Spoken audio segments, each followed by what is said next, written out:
اعوذ باللہ من الشیطان الرجیم بسم اللہ الرحمن الرحیم۔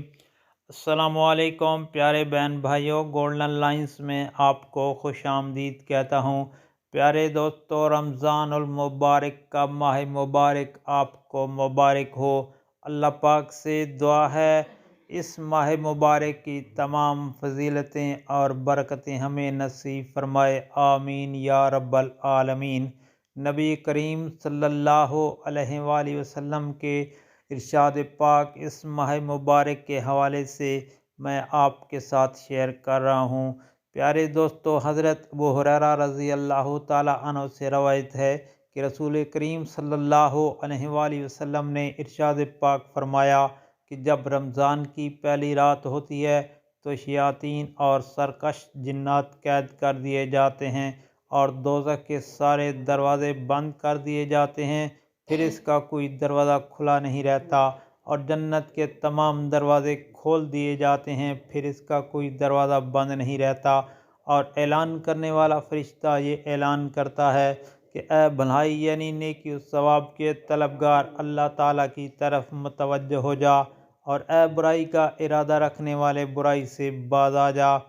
کیونکہ اللہ تعالیٰ لوگوں کو آگ سے آزاد کرتا ہے۔ یعنی اللہ تعالیٰ اس ماہ مبارک کے وسیلے میں بہت لوگوں کو آگ سے آزاد کرتا ہے، اس لیے ہو سکتا ہے کہ تو بھی ان لوگوں میں شامل ہو جائے۔ اور یہ اعلان رمضان کی ہر رات میں ہوتا ہے۔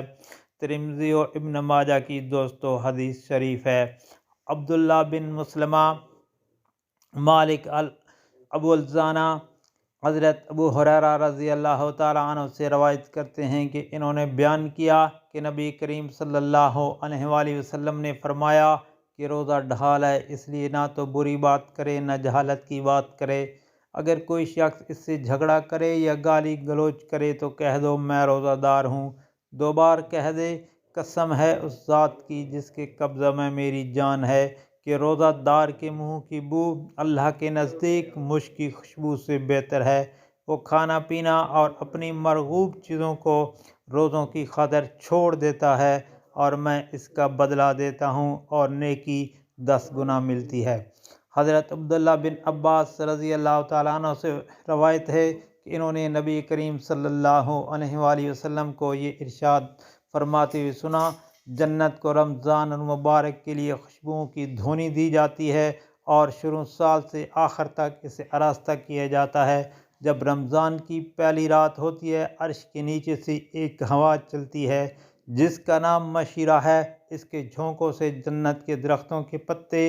اور دروازوں کے حلقے بجنے لگتے ہیں۔ جنت کے دروازے نبی کریم صلی اللہ علیہ وآلہ وسلم کی امت کے لیے کھول دیے جاتے ہیں اور جہنم کے دروازے بند کر دیے جاتے ہیں، اور جبرائیل علیہ السلام کو حکم ہوتا ہے کہ سرکش شیاطین کو قید کر کے گلے میں توق ڈال کر دریا میں پھینک دو کہ امت محمدی صلی اللہ علیہ وآلہ وسلم کے روزوں کو خراب نہ کرے۔ حضور نبی کریم صلی اللہ علیہ وآلہ وسلم نے یہ بھی فرمایا کہ اللہ تعالیٰ ایک منادی کرنے والے کو حکم دیتے ہیں کہ 3 مرتبہ یہ آواز دے، ہے کوئی مانگنے والا جس کو میں عطا کروں، ہے کوئی توبہ کرنے والا جس کی میں توبہ قبول کروں، ہے کوئی مغفرت والا کہ میں اس کی مغفرت کروں۔ حضور نبی کریم صلی اللہ علیہ وآلہ وسلم رمضان کی اہمیت واضح کرتے ہوئے فرماتے ہیں کہ اگر بندوں کو معلوم ہوتا کہ رمضان کیا ہے تو میری امت تمنا کرتی کہ کاش پورا سال رمضان ہی ہو۔ پیارے دوستو، اللہ پاک سے دعا ہے نبی کریم صلی اللہ علیہ وآلہ وسلم کے ارشادات پر عمل کرنے کی